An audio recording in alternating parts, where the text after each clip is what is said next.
T एक linear transformation है जो डिफाइन करी गई है आर स्क्वायर से आर क्यूब पर, और किस तरह की गई है स्क्रीन पर आप देख सकते हैं। हमें यहाँ पर रैंक और नलिटी बतानी है।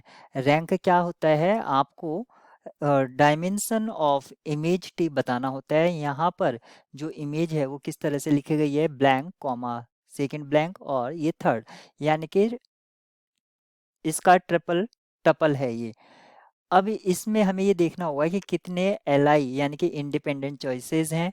तो इसको मैं V1 से कॉल कर देता हूँ, इस चॉइस को V2 से और इसको V3, क्योंकि मुझे देखना है कितनी एल आई चॉइसेस हैं। तो मैं लिखूंगा C1 V1 plus C2 V2 plus C3 V3 equals to 0। क्या तो मैं इस कंसेप्ट को यूज़ कर सकता हूँ, अदरवाइज मैं नलिटी का कंसेप्ट यूज़ कर सकता हूँ। नलिटी क्या होगी, कोई इनपुट है उसको ये 0 पर सेंड करेगा, तो इनपुट जो एलिमेंट है वो कितनी तरह से इंडिपेंडेंट है, क्योंकि इनपुट है यहाँ पर A comma B, order pair इस तरह से है, तो मैं कितनी पोजीशन पर इंडिपेंडेंट हूँ ये मुझे पता करना होगा। यानी कि T A comma B equals to 0, तो यहाँ से मुझे क्या मिलेगा, A plus B equals to 0, A minus B equals to 0 और B इक्वल्स टू 0। इस तरह से हमें ये मिल जाता है। अब मैं यहाँ पर मैट्रिक्स की कुछ प्रॉपर्टीज़ का यूज़ करके इसके लिए मैट्रिक्स लिख लूँगा, या आप डायरेक्ट मैट्रिक्स रिप्रेजेंटेशन भी लिख लेंगे। 1 1 0, ये फर्स्ट 1 1 0, और सेकेंड कॉलम हो जाएगा 1 माइनस 1 और 1।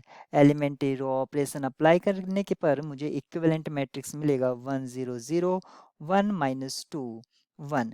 यहाँ पर आप देख सकते हैं सेकंड और थर्ड प्रोपोर्शन में है, एक को डिलीट कर सकते हैं। यहाँ पर जो लास्ट मैट्रिक्स है उसकी रैंक 2 है, और ये जो मैट्रिक्स लिखा था हमने किसके लिए लिखा था, नल स्पेस के लिए, तो रैंक 2 हो गई है।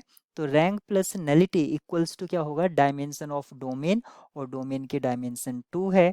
क्योंकि रैंक आपके 2 तो नलिटी यहाँ पर 0 रहेगी, तभी ये इक्वेशन को सेटिस्फाई करेगा। रैंक 2 नलिटी 0, ऑप्शन बी यहाँ पर करेक्ट होगा, क्योंकि नलिटी 0 है। तो आप ये भी कह सकते हैं कि ये एक 1 1 लीनियर ट्रांसफॉर्मेशन है, लेकिन ऑन टू ये नहीं है। ऑन टू क्यों नहीं है, क्योंकि जो रैंक है ये बराबर नहीं है डायमेंशन ऑफ कोडोमेन, और कोडोमेन की डायमेंशन 3 है, इसलिए ये ऑन टू नहीं है। 1 1 है बट ऑन टू नहीं है।